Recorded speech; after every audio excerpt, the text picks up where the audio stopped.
Hola a todos, yo soy el doctor Consalvo. La idea es que en el curso de electroencefalografía yo les hable acerca de neuroimágenes en epilepsia. Agradezco a los organizadores del curso por la invitación y particularmente a la doctora Perazzolo. La idea entonces es no solo hablar de imágenes, sino por ahí combinar un poquito lo que es los exámenes complementarios en función del momento en que se presenta a la clínica el paciente con epilepsia y el aporte que me van a hacer los exámenes complementarios en la definición y clasificación de un paciente. Arrancamos entonces con esto, decimos, y lo que me está pidiendo hoy la liga es clasificar a los pacientes con epilepsia, definir en principio el tipo de crisis, una vez que ya tiene el diagnóstico de epilepsia, si va a ser focal o generalizada. En eso también, y apoyado en los exámenes complementarios, definir también el tipo de epilepsia y también definir si se puede un síndrome epiléptico. Clásicamente lo que nosotros hacemos desde el punto de vista de la etiología es definir, bueno, este paciente tiene una epilepsia lesional o tiene una epilepsia no lesional, porque eso, digamos, tiene implicancias a futuro desde el punto de vista del pronóstico y desde el punto de vista de la decisión terapéutica, y también la presencia o no de comorbilidades por el hecho, sobre todo, de la elección en el tratamiento. O sea, eso es lo que tiene implicancias desde el punto de vista del tratamiento, saber o no si el paciente tiene comorbilidades. Tenemos que analizar los estudios por imágenes en función del momento evolutivo del paciente, ¿no? O sea, no va a ser lo mismo en un paciente que se presenta a la consulta con una primer crisis a que el paciente que se presenta ya con crisis repetidas y que no responde al tratamiento. En la primer crisis la utilidad de las imágenes va a ser diferente a lo que es el paciente candidato a cirugía. Eso es un poquito lo que vamos a ver a lo largo de la charla.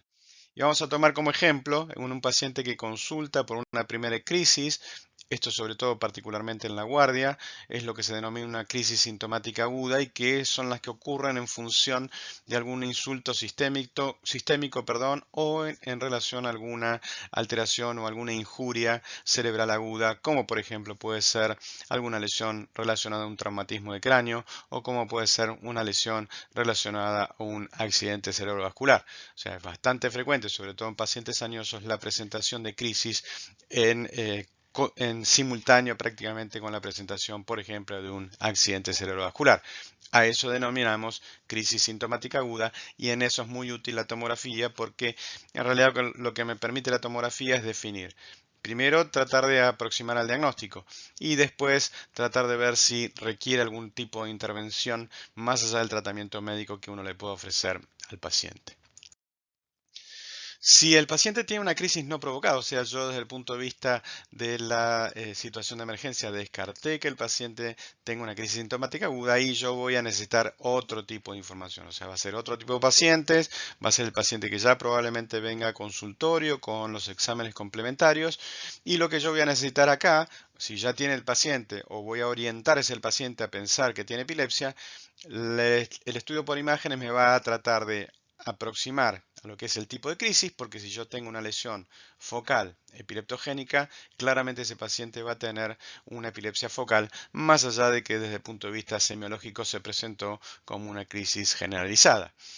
Y también si yo encuentro alguna lesión y esa lesión hago el correlato en relación a las características clínicas, electrográficas, eh, eh, neuropsicológicas de pronóstico, también yo puedo definir un síndrome epiléptico. Ejemplo de esto es la presencia de la esclerosis, del síndrome de la epilepsia temporal mesial con esclerosis del hipocampo. Vamos entonces a algunos casos para tratar de combinar esta cuestión. El primer caso es un paciente de 17 años sin antecedentes de importancia, concurre por una única crisis generalizada tónico-clónica. Se le piden los estudios, electroencefalograma, resonancia magnética y nosotros lo recibimos en el consultorio con los estudios. Aquí vemos, por ejemplo, en el estudio se ven en el electroencefalograma descargas de punta onda generalizada, quizás con un poquito mayor amplitud en la región frontal. Otro registro electroencefalográfico mostrando exactamente lo mismo. Imagen por resonancia magnética sin evidencia de alteraciones. Por lo tanto, lo que hacemos con este paciente es definimos el tipo de crisis, desde el punto de vista de la presentación fue una crisis generalizada. Desde el punto de vista del apoyo de los exámenes complementarios, el electroencefalograma me apoya la posibilidad de una crisis generalizada, quizás una forma de un síndrome epiléptico particular, como es el de la epilepsia mioclónica juvenil. ¿Por qué se le han solicitado la resonancia magnética? La verdad que uno no tendría indicación, o sea, sería uno de los síndromes epilépticos donde quizás no tenga indicación solicitar la imagen por resonancia magnética. Lo que uno pensaría es que, bueno, el paciente en realidad no se presentó como la clásica mioclonía, pero sí lo que yo le sugeriría es que si uno ve ese electroencefalograma, vayan y reinterrogan al paciente ante la posibilidad de mioclonía, sobre todo matinales, con la presencia de crisis canalizadas. Algunos pacientes también pueden tener crisis de lo que se denomina pseudoausencia con una imagen por resonancia magnética normal. Esos pacientes tienen una forma de epilepsia generalizada idiopática, como se llamaba antes, y ahora se llama epilepsia generalizada de probable origen genético, aunque genéticamente no están definidos como es el síndrome de la epilepsia mioclónica juvenil. Vamos a otro caso, este es un paciente de 56 años, historia de hipertensión arterial, en tratamiento con un antihipertensivo y con un diurético, ingresa a terapia por deterioro del sensorio y una crisis generalizada, y aquí, como pasa en todos los hospitales o como pasa en todas las guardias, le hacen la carga de la fenitoína. Sin embargo, en el laboratorio viene un sodio de 114, le hacen un electro y resonancia magnética una vez que se recupera y una vez que ya le repusieron el sodio en forma lenta. Este es el electroencefalograma donde lo único que se ve es actividad de sueño, es un electroencefalograma sin actividad epileptiforme, una resonancia magnética con protocolo de epilepsia que no nos muestra alteración y la respuesta entonces es que ese paciente en realidad sin antecedentes de crisis hace una crisis en relación a un sodio bajo, eso claramente es una crisis sintomática aguda. La pregunta es si el paciente no estaba en estatus, ¿para qué fue cargado con fenitoína? O sea, lo que hacemos ahí es agregarle morbilidad a la situación del paciente que hubiese claramente resolviendo la situación de reposición de sodio y tratar de evitar que el paciente sea sometido al uso crónico de diuréticos sin control. O sea, no requiere tratamiento un paciente de la guardia o de la terapia intensiva con carga de medicación si no tiene el diagnóstico de estatus. Entonces, esa es una conducta que debemos tomar. Este es otro paciente, también de 17 años, hace la consulta en el consultorio porque lo manda al médico clínico. Le contaron que tuvo un episodio que quedó inmóvil y después comenzó a sacarse su ropa. Los amigos lo contuvieron y evolucionó confuso por 5 minutos. Después tiene la historia de convulsiones febriles a los 5 años sin haber recibido tratamiento. Le hacemos un electroencefalograma. En el electroencefalograma lo que se ven son ondas agudas temporales anteriores a izquierda que a veces se propagan hacia todo el hemisferio cerebral. Le hacemos una imagen por resonancia magnética y aquí sí, claramente mostramos una lesión en un hipocampo que está más chico, que está con hiperseñal, o sea que cumple los criterios, como veremos después, de esclerosis del hipocampo. En definitiva, entonces, este es un paciente que a pesar de haber tenido una única crisis, que tiene el electroencefalograma alterado, que tiene en la imagen por resonancia magnética una lesión y que ya prácticamente lo puedo constituir como un síndrome epiléptico, ese paciente, por más que haya tenido una sola crisis, ese paciente tiene diagnóstico de epilepsia y por lo tanto requiere de una aproximación al tratamiento. Entonces, esa es la utilidad de los exámenes complementarios, la combinación del electro con la imagen por resonancia magnética. Vamos a este paciente, 65 años, historia de ACV isquémico realizado hace 2 meses. Esto es importante, el tiempo evolutivo en el que el paciente se presenta. Y consulta por presentar sacudidas clónicas en el hemicuerpo parético, ¿no? Y posterior evolución a crisis tónico-clónica bilateral, como se denomina ahora. Al examen, la pared izquierda, a predominio ocular, y el paciente venía en tratamiento con el antihipertensivo, con el hipolipemiante, con la aspirina y teniendo todos los estudios pendientes como para confirmar la etiología del stroke, aunque pensamos que claramente la etiología va a ser un accidente cerebrovascular del paciente. Le hacemos un electroencefalograma, encontramos un foco frontotemporal derecho, le hacemos la imagen por resonancia magnética Analizamos la resonancia magnética que el paciente nos trae, donde vemos una lesión en el territorio de la arteria cerebral anterior derecha de ese paciente. En definitiva, entonces, ese paciente nuevamente tiene crisis focales motoras, con un electroencefalograma donde se ven alteraciones epileptiformes en la región frontal derecha, donde tiene una lesión secuela, digamos, de su stroke en la región frontal derecha. O sea, todo coincide, todo es coincidente desde el punto de vista clínico, electrográfico y de imágenes para definir que ese paciente, a pesar de que haya tenido un solo evento, ya es portador del diagnóstico de epilepsia y por lo tanto requiere el tratamiento. Este es otro paciente, 31 años, sin antecedentes de importancia, presenta un único episodio de parestesias en el hemisferio izquierdo, sacudidas clónicas de la mano, brazo y pierna y posterior versión cefálica evolucionando a una generalización. O sea, es un paciente con parestesias en el hemicuerpo, después tiene una crisis focal con marcha jacksoniana por lo que vemos y posteriormente evoluciona con una versión cefálica y generalización. Lo ve el médico de guardia, le pide un laboratorio normal, un examen físico normal y le solicita para que nos traiga al consultorio el electroencefalograma y la resonancia magnética. Aquí vemos el electroencefalograma, en realidad son muy sutiles los cambios que se ven, algunas pequeñas ondas agudas en la región frontal derecha.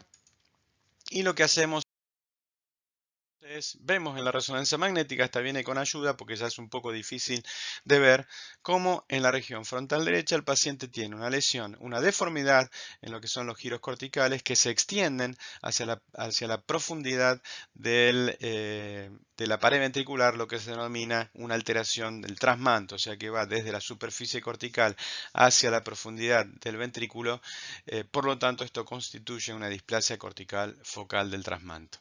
Dijimos entonces, primera crisis, un electro alterado, una resonancia magnética alterada. Para nosotros, claramente constituye un paciente con epilepsia, o sea, porque más allá de que el paciente tenga una única crisis, tiene un electro y tiene una lesión. Sin embargo, la Liga Internacional contra la Epilepsia dice que los pacientes con malformaciones del desarrollo cortical, a pesar de que hayan tenido una sola crisis, todavía no se define muy en claro si esos pacientes cumplen criterios de epilepsia y si esos pacientes requieren de tratamiento. Si ustedes me preguntan mi opinión personal, yo creo que sin duda yo lo trataría a ese paciente por la alta chance de recurrencia que tiene, a pesar de que la liga me esté diciendo que no, y sobre todo por la evolución a una crisis tónico-clónica bilateral. O sea, para mí claramente ese paciente requiere tratamiento más allá de lo que nos digan en este caso los libros, ¿no? Vamos a otro caso, es un paciente de 23 años, consulta por una crisis generalizada durante el sueño. El paciente nos cuenta en la entrevista que ya los amigos le habían contado que quizás un mes antes había tenido algo parecido, pero bueno, como evolucionó sin tener ningún otro episodio más, la verdad que nunca consultó.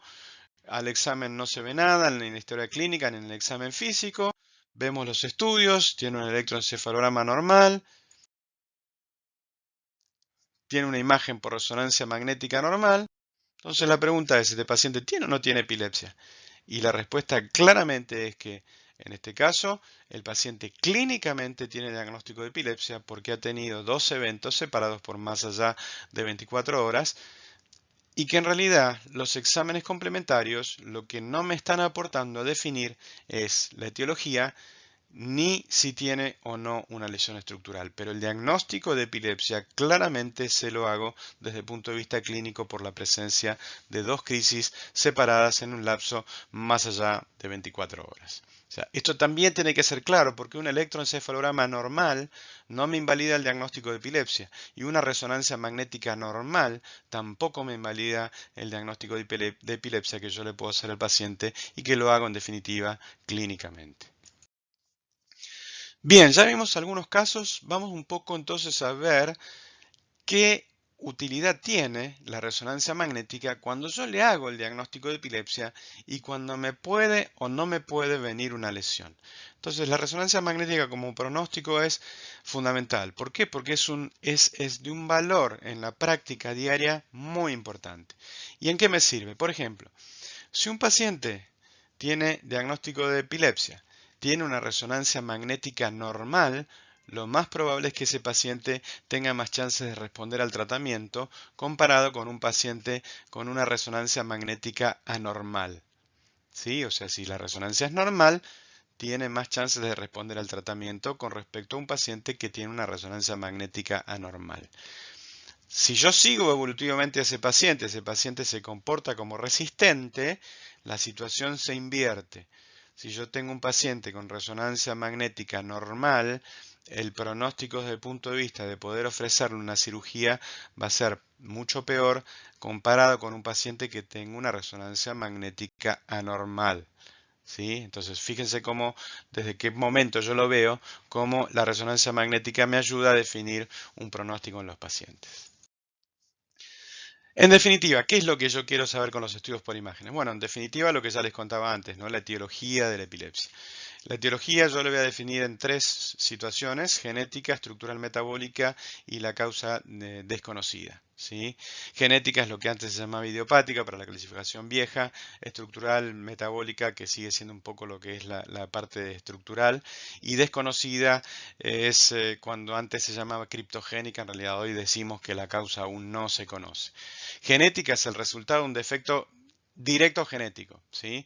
O sea, un paciente con una epilepsia genética no puede ser, eh, perdón, puede también ser desconocido porque yo asumo que genéticamente tiene una alteración, pero que esa alteración genética todavía no está claramente definida.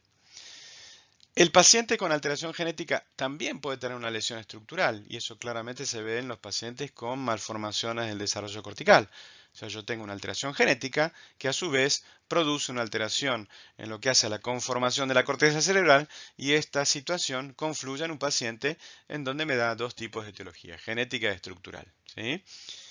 Sin embargo, si yo tengo un paciente con una lesión estructural, no voy a poder decir que es desconocido. O sea, si es estructural o metabólica la causa de la epilepsia, claramente no voy a poder decir que ese paciente tiene una epilepsia desconocida. O sea, yo ya sé cuál es la causa de la etiología de la epilepsia. ¿Cómo estudio al paciente? Bueno, diferentes formas de estudiar y diferentes formas de sensibilidad del método en función de lo que yo analice. Voy a tener resonadores que son abiertos, voy a tener que son resonadores cerrados de diferentes teslaje. Hay resonadores como estos de 7 Tesla y 9.4 Tesla que todavía no están disponibles en nuestro país y quizás no estén disponibles en gran parte del mundo. Eh, pero bueno, uno actualmente se maneja en un rango de potencia, digamos, del imán que va de 0,5 a 3 Tesla. La ventaja de los resonadores de más potencia es el acortamiento de los tiempos de adquisición de las secuencias y la posibilidad de obtener secuencias funcionales mucho más fáciles. Entonces, en eso es lo que beneficia sobre todo a los pacientes para el estudio de la epilepsia, porque el estudio de epilepsia es un estudio prolongado. Bueno, acá estoy yo cuando era joven junto con el doctor Rubén Kuzniecki. Bueno, hay diferentes protocolos de estudio por imagen por resonancia magnética. La idea de protocolizar los estudios de imágenes, como ya sea protocolizar cualquier tipo de aproximación diagnóstica y de tratamiento con el paciente, es mejorar el rédito en lo que hace a los métodos que uno usa, ¿no?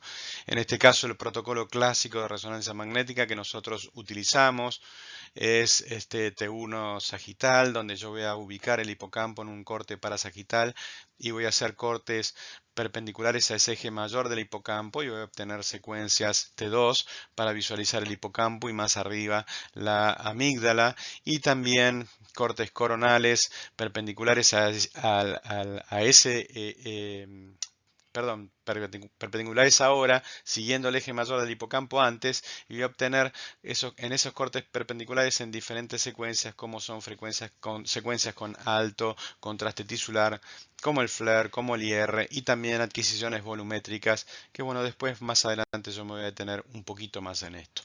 Hoy a ese patrón o a ese protocolo ya le sumamos prácticamente de manera estándar la utilización de secuencias GRE o de visualización de calcio particularmente, o de hemorragias como pueden ser la SWI o susceptibilidad magnética, que son secuencias mucho más sensibles a los cambios del hemo o a los cambios del calcio, las secuencias de difusión, y hay algunas secuencias que la verdad que han perdido su uso, como la relaxometría, la transferencia magnética, y lo que sí está empezando a ser útil es la adquisición de imágenes en volúmenes, sobre todo los volúmenes FLAIR, para después poder ver y analizar con detalle pequeñas lesiones, sobre todo cuando uno ya tiene en claro cuál es la zona epileptógena del paciente en función de las características clínicas y electrográficas, sobre todo cuando al paciente ya le hizo un video electroencefalograma.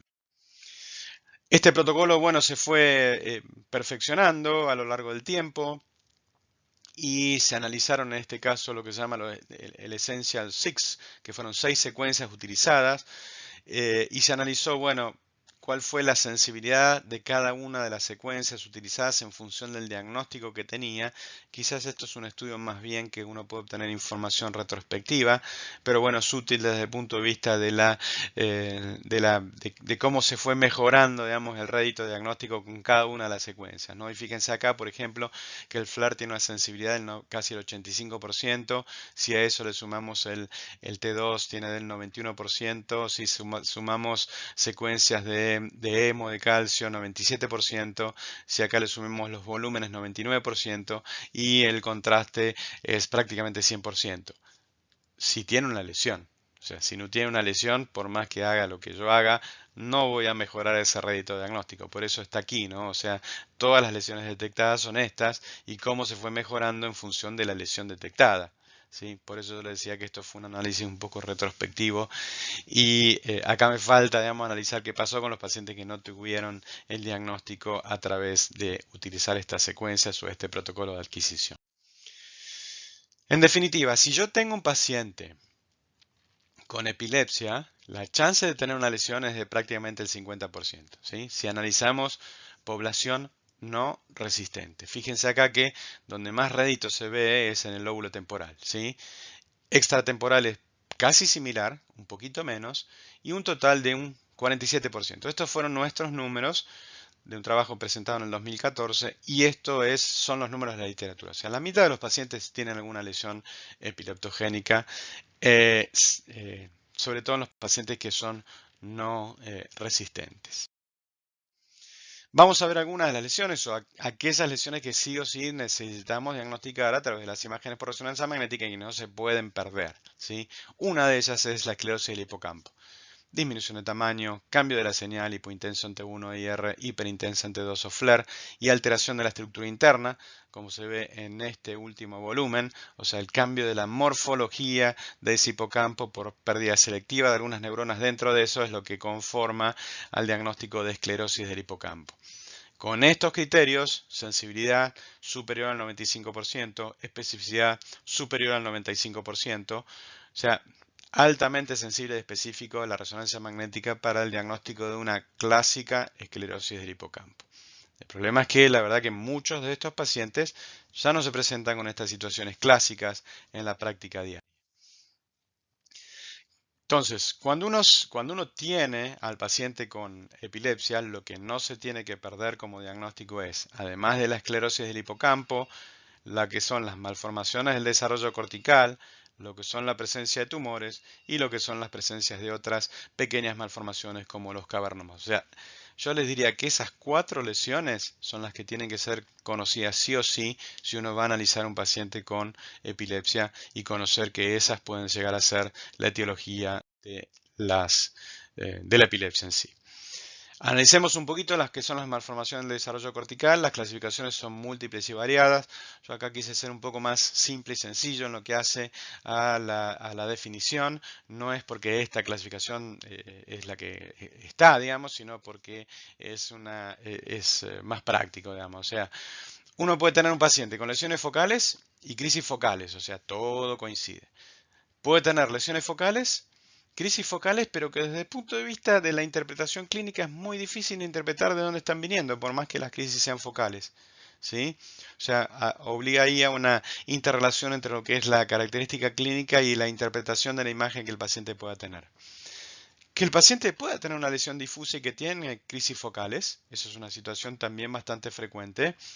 Eh, Llámese, por ejemplo, malformaciones de desarrollo cortical difusas como doble corteza, como heterotopías, o sea, el paciente puede tener lesiones difusas con crisis focales y el paciente también puede tener lesiones difusas con crisis multifocales o formas de encefalopatías, ¿sí? Como, por ejemplo, eh, encefalopatías de West que pueden tener malformaciones severas como hemimegalencephalias, como displasias corticales severas, etcétera, etcétera. O sea que son lesiones difusas y que tienen representación en forma multifocal o en forma de encefalopatía.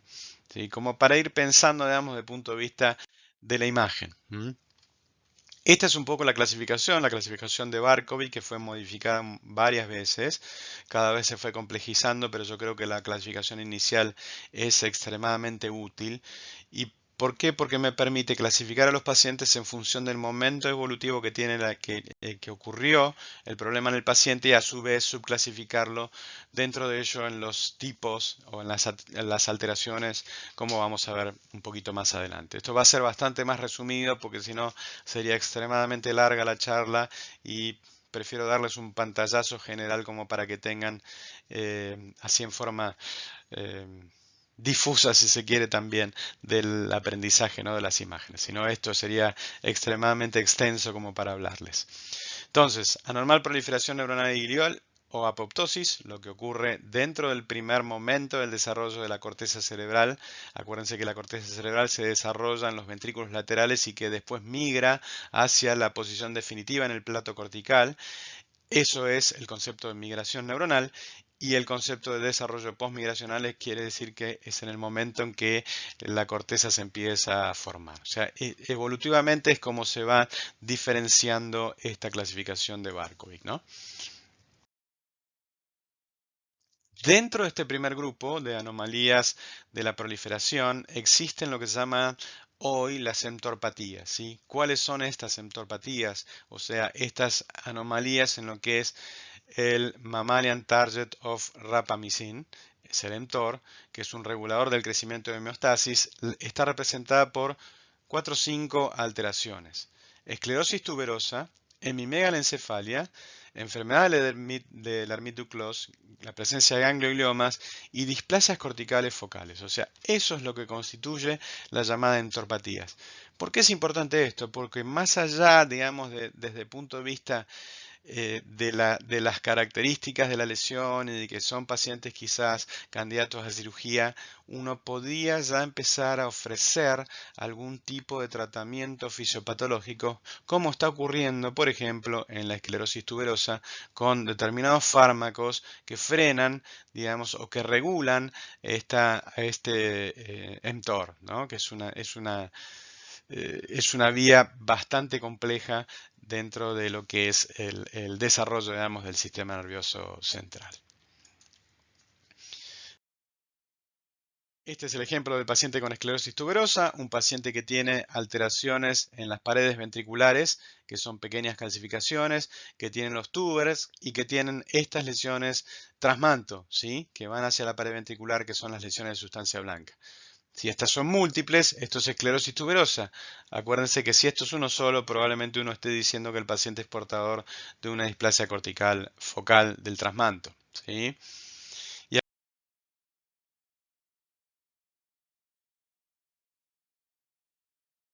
acá vemos el ejemplo, ¿sí? El paciente, como vimos inicialmente en uno de nuestros casos clínicos, paciente que tiene deformidad de la corteza con un manto de sustancia irregular, anormal, hiperintensa en el FLAIR que va hacia la pared ventricular y que muchas veces genera esta especie de carpita aquí en la pared del ventrículo, o sea, esa deformación. Estos son típicos pacientes con displasias corticales del trasmanto, lo que es dentro de la clasificación de anatomopatológicas serían del tipo 2B. Vamos al segundo grupo, que es el grupo de los pacientes con lo que se llama las tubulinopatías, que estos sí son las malformaciones en el segundo paso, que son las malformaciones de la migración neuronal, ¿sí? Y acá hay dos proteínas implicadas, uno que es la tubulina y otro que es la MAP, las proteínas asociadas a microtúbulos. Una da determinadas alteraciones y otra da determinadas alteraciones también. Quizás las que nosotros como que vemos pacientes adultos podemos llegar a ver, quizás sean más las que están del lado derecho, ¿no? O sea, son las proteínas asociadas a microtúbulos. Las primeras alteraciones, quizás muchas de ellas tienen un mal pronóstico desde el punto de vista de la presentación clínica y la morfología, digamos, del cerebro es una morfología más bien complicada. Si bien es cierto que los LIS1 y DSX son tienen menos compromiso del cerebro, que también están dentro de estas malformaciones, quizás las formas de lisencefalias o de anomalías callosas sean mucho más frecuentes en el segundo grupo y que lleguen como pacientes adultos. ¿Sí? Estos son los ejemplos: pacientes con la corteza cerebral normal, pacientes con doble corteza, donde vemos en realidad extendida en este caso en toda la corteza cerebral, y pacientes con lo que se llama paquigiria, o sea, prácticamente una simplificación de todos los giros corticales del paciente, todos los giros corticales cerebrales del paciente. Sí, son ejemplos de malformaciones, de alteraciones de la migración. Las alteraciones que son más leves son estas heterotopías nodulares periventriculares, ¿no? O sea, son esos nodulitos de sustancia gris ubicada en las paredes ventriculares que algunas veces tienen esta forma particular de presentación, que son más o menos simétricas, bilaterales, en los ventrículos laterales, y que son las que probablemente uno asocie con la filamina 1 como factor genético determinante, ¿no? en la producción de este tipo de malformaciones del desarrollo. Este es un estudio que hemos hecho hace muchos años comparando pacientes con heterotopías nodulares periventriculares, el grupo que respondía y un grupo que no respondía. Y la diferencia sobre todo estaba en la representación de la clínica, ¿no? O sea, pacientes con epilepsia temporal mesial, todos eran refractarios, y pacientes con la presencia de patología dual, o sea, la presencia de la heterotopía más esclerosis del hipocampo, también eran más refractarios o más resistentes al tratamiento comparados con los pacientes que no tenían esta patología dual. O sea, si tenía semiología temporal, altísimas chances de no tener respuesta. Y si tenían patología dual, tienen prácticamente, bueno, en este caso ninguno de los pacientes fue respondedor, sino que todos eran refractarios. Digo eso en función de que hay que mirar, digamos, todo el estudio, no quedarse con ver parcialmente el estudio, sino que uno tiene que analizar todo el estudio. Y sobre todo en aquellos pacientes que tienen, desde el punto de vista semiológico, no coincide lo que yo estoy viendo con lo que le pasa, digamos, lo que yo veo en la imagen, pensar en que el paciente pueda tener patología dual también. El último grupo, polimicrogiria, esquizencefalia, es todo un espectro, ¿sí? Desde el punto de vista fisiopatológico se plantea que hay alteraciones de isquemia prenatal y que esta isquemia prenatal puede ser menos severa, generando la polimicrogiria, o más severa, generando la esquizencefalia.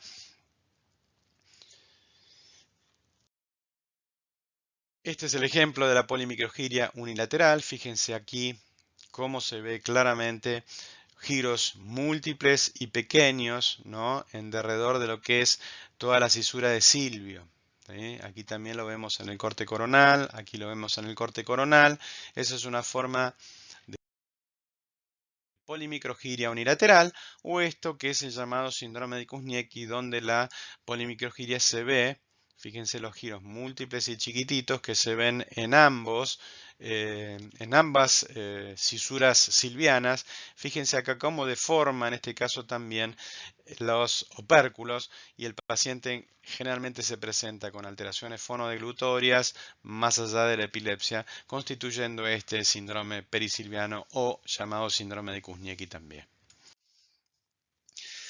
Bien, Si el paciente entonces no responde entonces al tratamiento, 50% tiene una lesión epileptogénica. Si el paciente es resistente, no responde, la chance de tener una lesión es del 75%. Pero a veces hay que ir a buscarla, porque a veces yo puedo tener pacientes que me informan una resonancia magnética normal y que tengo que transformar esa resonancia magnética normal en anormal para poder ofrecerle a ese paciente un mejor tratamiento. Volvamos entonces un poco a las cifras que manejábamos antes. Si el paciente era no resistente, 50% de chances si tenía epilepsia del lóbulo temporal de tener alguna lesión. Y si tiene ahora una epilepsia del lóbulo temporal y es resistente, tiene 85% de chance de tener una lesión. Entonces, fundamental mirar como primer detalle el lóbulo temporal. Y en epilepsia extratemporal, fíjense que los valores no se modifican demasiado. Entonces, allí quizás es donde la falla o la falencia del protocolo utilizado, que prioriza sobre todo la parte temporal, tenga, digamos, esta diferencia, ¿no?, entre lo que es los pacientes que son resistentes y no resistentes en encontrar algún tipo de lesión. ¿Cómo mejoramos hoy el protocolo? Bueno, esto es lo que se llama el protocolo Harness, que es el protocolo propuesto por la Task Force de la ILAE, donde donde está Bernasconi, donde está Fernando Sendes, en donde este protocolo, como dice allí y como está denominado en todos, en todos estos, digamos, puntos, como se mencionan acá, que yo no voy a repetir, pero sí es importante considerar que este protocolo puede usarse en magnetos de 1.5 y 3 Tesla, que no es una limitante para hacerlo, que es un protocolo que sirve tanto para adultos como para niños, que es un protocolo que no va a depender del operador porque la adquisición de la imagen va a ser similar y estandarizada en todos, o sea, no hay que angularlo como hacíamos antes con el protocolo de epilepsia estándar, ¿sí? O sea, este es lo que es el protocolo Harness, una adquisición volumétrica en T1 3D o una adquisición volumétrica en FLAIR, una adquisición en T2 coronal. Este sí, siguiendo el eje perpendicular al eje mayor del hipocampo, esa, digamos, es la adquisición del protocolo Harness. ¿Tiene algunas ventajas? Sí, tiene muchas ventajas en lo que hace cuando uno va a buscar específicamente alguna zona o alguna estructura anatómica específica en función de lo que encontró en el resto de los estudios, llámese videoelectroencefalografía, llámese en la clínica del paciente, llámese en el electroencefalograma del paciente, orientar un poquito mejor. ¿Es deficiente en algunas cosas? Sí, yo creo que es deficiente en algunas cosas, sobre todo porque me estoy perdiendo algunas otras secuencias, ¿no? O sea, me estoy perdiendo la adquisición de la imagen de NIR, que es una imagen con alto contraste tisular para ver muy bien la corteza. Me estoy perdiendo la imagen en lo que es la susceptibilidad magnética en el GRE, que son secuencias muy buenas para ver emo y, por ejemplo, me podría llegar a perder la presencia de un cavernoma, sobre todo cuando el cavernoma no está complicado. ¿Sí? Eso es el detalle más sensible que yo puedo ver con la susceptibilidad magnética y con el GRE. Entonces, quizás, y esa es mi opinión, uno podría avanzar en un paciente con diagnóstico reciente de epilepsia con un protocolo estándar, como era antes, el protocolo de epilepsia, y este protocolo utilizarlo cuando el paciente no responde al tratamiento, ¿sí? Porque yo ya voy a tener una idea un poquito más acabada de qué ir a buscarle al paciente. O sea, no voy a tirar una bala de cañón, digamos, como al principio, sino que esto ya va a ser más bien un disparo dirigido hacia determinada área del cerebro. Después es importante también el postproceso de las imágenes, hay lo que se llama el volumetría y modelado de formas en estructuras temporomesiales, todo esto usando algunos software especiales, algunos software son gratis, pero la mayoría la verdad que nosotros no tenemos acceso porque son pagos, pues sobre todo software buenos, ¿sí? Sobre todo estos software de detección de automática de lesiones o de análisis de textura. Y aquí vuelve a aparecer la relaxometría que yo ya les comenté antes, que la verdad que desde mi punto de vista no ha servido, no ha tenido demasiado aporte para el estudio de los pacientes con epilepsia. Entonces, lo que yo les decía y comentaba, ¿no? Yo tengo un paciente con una resonancia magnética normal. Entonces, ¿qué tengo que hacer con ese paciente con resonancia magnética normal? Si ese paciente no responde al tratamiento, tengo que convertirlo en una resonancia magnética anormal. ¿Y por qué esto? por lo que yo decía antes, desde el punto de vista pronóstico. Si el paciente tiene una lesión focal, ese paciente puede llegar a ser un muy buen candidato a cirugía. Si yo no encuentro una lesión focal, ese paciente, desde el punto de vista pronóstico, no resulta ser un muy buen candidato a cirugía. No digo que esté descartada, pero sí digo que la posibilidad de respuesta al tratamiento no es lo mismo en un paciente que tenga lesión a que no tenga lesión. Por eso el desafío es convertir esa resonancia magnética normal en una resonancia magnética anormal, ¿sí? Ojo, porque yo no puedo estar diciendo que esto es una resonancia magnética normal y de repente tengo un estudio hecho en un resonador abierto, tengo un estudio hecho sin un protocolo adecuado, sin el uso de las secuencias adecuadas y sin el análisis en detalle de algún radiólogo experto o de algún neurólogo que se dedique a el análisis de las imágenes por resonancia magnética. Fíjense que la sensibilidad del radiólogo para detectar lesiones epileptógenas baja en forma significativa, sobre todo si no tiene experiencia para el estudio de pacientes con epilepsia. También tener en cuenta, y esto también yo ya se lo mencioné antes, muchas veces en donde no me coincide lo que le pasa al paciente con la lesión que yo encuentro, ¿sí? Pensar en patología dual. A veces si yo tengo esto aquí y el corte axial en T2 y yo no estoy seguro si el paciente tiene una esclerosis del hipocampo o no, pedirle el protocolo adecuado, ¿sí? O algunas formas muy sutiles de displasias corticales focales. Fíjense acá, esta lesión muy sutil subcortical frontal anterior en el lado izquierdo, o fíjense acá esta alteración, además de la esclerosis del hipocampo, en el lóbulo temporal derecho, que son cuestiones, digamos, que uno tiene que tratar de ver más allá de ver la patología específica en sí, digamos, sino hacer un análisis todo global de todo el paciente en lo que hace a su interpretación de las imágenes. Por eso no es bueno cuando uno recibe en el consultorio, ¿no? Cuando uno está viendo al paciente y le traen una plancha de imágenes, ¿no? No se contenten con eso, o sea, ustedes tienen que tratar de ver todo el estudio del paciente para saber en detalle todo el análisis de todo el cerebro en su conjunto. Bueno, imágenes multimodales, ¿para qué las usamos? Las imágenes multimodales, ¿cuál es la idea final? O sea, la idea final es que las imágenes reemplacen en el futuro a lo que son las exploraciones invasivas. Si bien eso hoy por hoy no está pudiendo hacerse porque quizás nosotros en esto tenemos un gap bastante marcado, digamos, con lo que son el primer mundo, en lo que hace a las características de las imágenes, a la posibilidad de postprocesar las imágenes, etcétera, etcétera.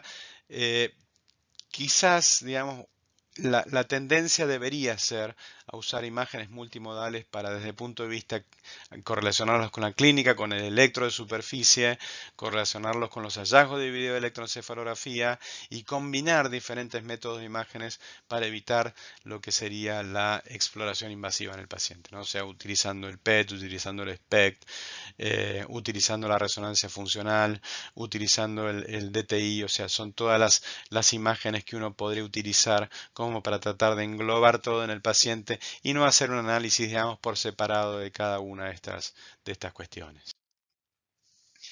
En definitiva, cuando yo estoy un paciente resistente, lo que yo tengo que diagnosticar es dónde vienen, de dónde están viniendo las crisis, ¿sí? Entonces uno puede decir, bueno, yo me baso esto, o sea, mi gol estándar, ¿cuál va a ser?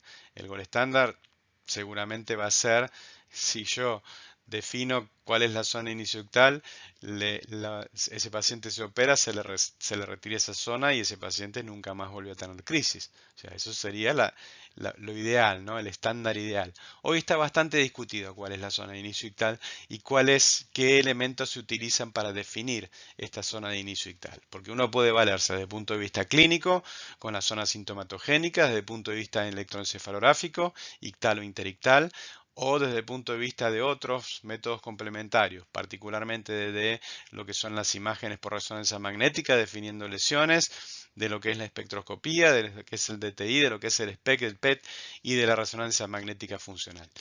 Tenemos que tener en cuenta que desde el punto de vista de la adquisición en el momento de la crisis, los estudios que se hacen o que se pueden obtener es el SPECT.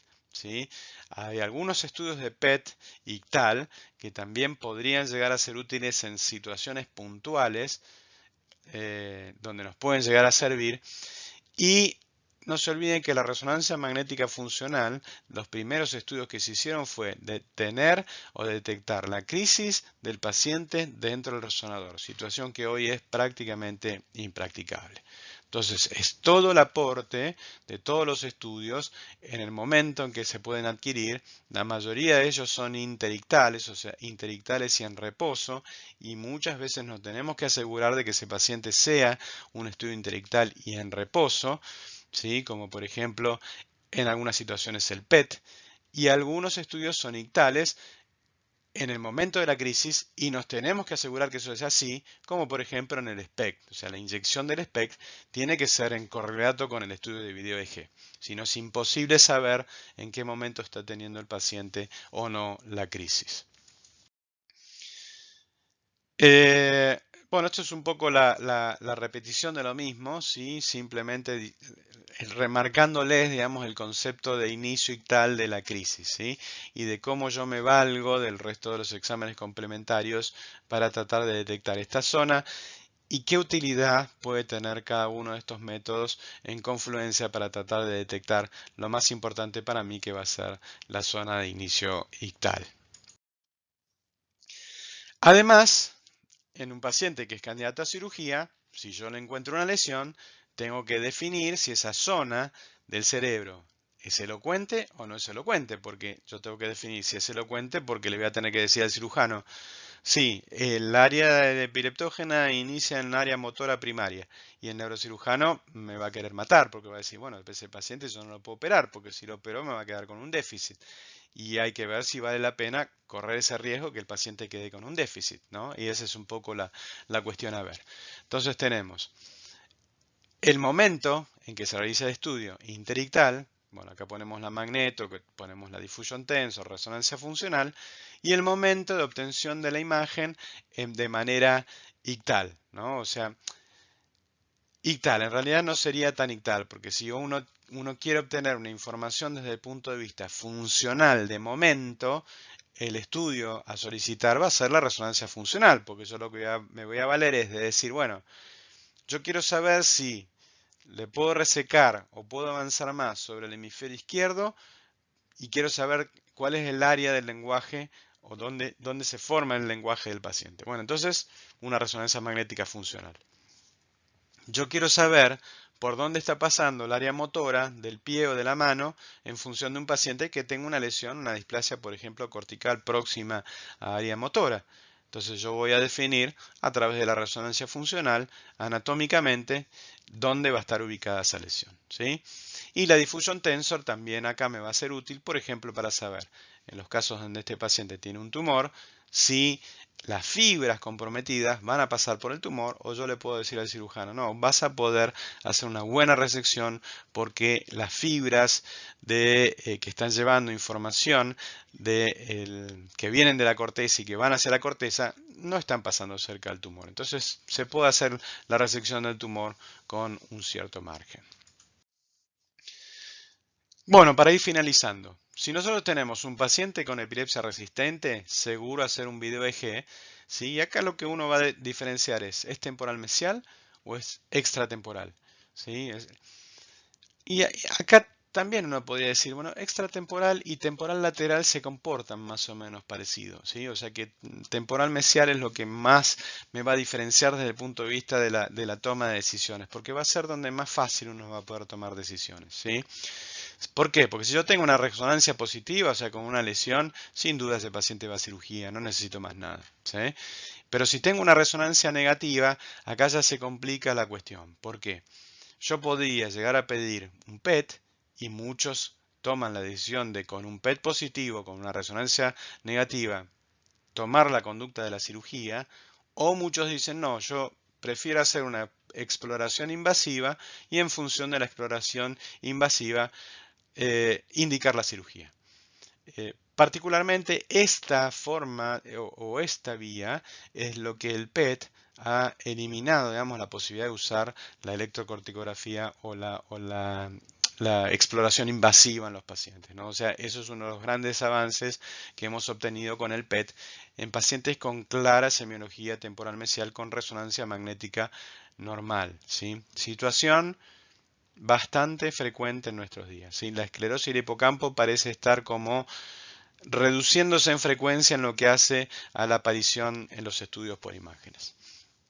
Mientras que en extratemporal necesitamos mucha más información seguramente, ¿no? Si la resonancia es positiva, uno puede tomar la decisión de decir, bueno, se opera, veo qué pasa, vemos la evolución con cierto margen. O si la resonancia es negativa, bueno, ahí sí ya necesitamos quizás optimizar el protocolo de resonancia magnética o quizás también usar estudios funcionales, llámese SPECT o llámese PET, y quizás volver a revisar la resonancia magnética en función de del resultado de los estudios funcionales que yo tuve previo quizás a la exploración invasiva de ese paciente. Pero probablemente en este algoritmo esos pacientes con una resonancia negativa, más allá del resultado de algún estudio funcional y más allá de revisitar la resonancia magnética, probablemente terminen con una exploración invasiva para decidir la cirugía. Entonces, eso es un poco la simplificación de lo que es la aplicación de los métodos de imágenes en su correlato con los estudios electrofisiológicos y con la clínica del paciente a la hora de tomar la decisión final, sobre todo en el paciente que no responde al tratamiento farmacológico. Así que bueno, muchas gracias y nos estaremos viendo en cualquier ocasión, seguramente ya muy pronto. Saludos para todos.